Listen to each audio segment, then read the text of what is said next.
And it's an absolute pleasure to be here. A little bit of background, about 7 years ago, I sat up for many a night recording every speaker on a particular summit. And it was back then that I first came across AJ Wilcox, Richard Vanderblom, and numerous others. To give you a little bit of background about my journey on LinkedIn, and today I'm also going to take a leaf out of Deanna Russo's book. And a friend of mine walked into the office and she said, "I have just heard LinkedIn described as the professional or business version of Facebook." And I thought, that sounds interesting. Maybe I should have another look at that. So I found my old original login details, logged into the platform to discover in 2013 that I had 207 connections. And so that's when my real journey on the platform started. And so I modeled myself on just 2 people. And one of the things that I started doing was writing articles about websites. The next thing that happened was I started growing. I have a company page now that's got about 23,000 followers. And the interesting thing about that particular company page, it's Derick Mildred, LinkedIn for Business.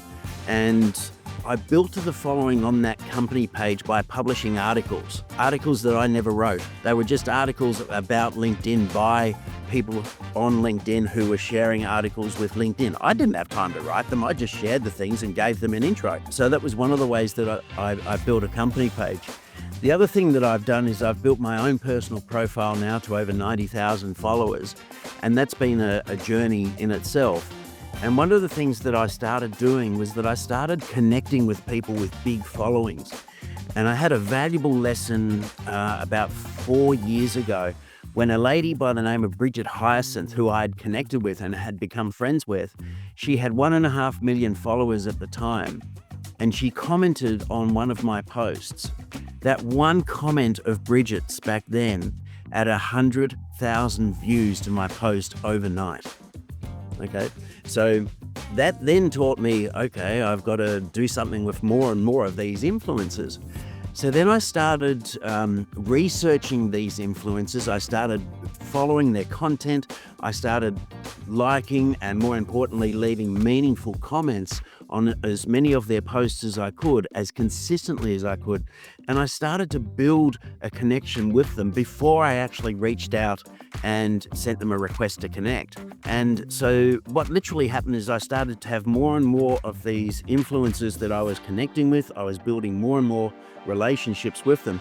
The best piece of advice that I can give with regards to those 90,000 followers, building that following, is consistently post. Okay, just post day after day after day, and importantly, reply to the comments on your posts. And you'll have some posts that perform better than others, and that's fine. That's what happens to all of us. Don't worry too much about it. If you have a post that bombs, take a little bit of notice from it, but make sure you just put up your next post. Okay, so consistently post, consistently interact with your audience, and importantly, and I learned this lesson many years ago, interact with other people's content, preferably content of either your prospects or people you're trying to build a conversation with, before you post. Okay. How much before you post? This is very specific, and I say this as well. You got to, before you actually execute on a post, make sure that you're commenting. And I say leave at least 5 comments, but what was your experience? How many comments do you leave, and how much before? Okay, without sounding obsessive, these days I comment for an hour before I post. Guys, think about that for a second. Think about that. By the way, how many comments do you guys leave a week? My goal is to leave 1,000 comments a month. What about you? How many comments? And everyone could write it in the comments. The analytics each week tops out at 499.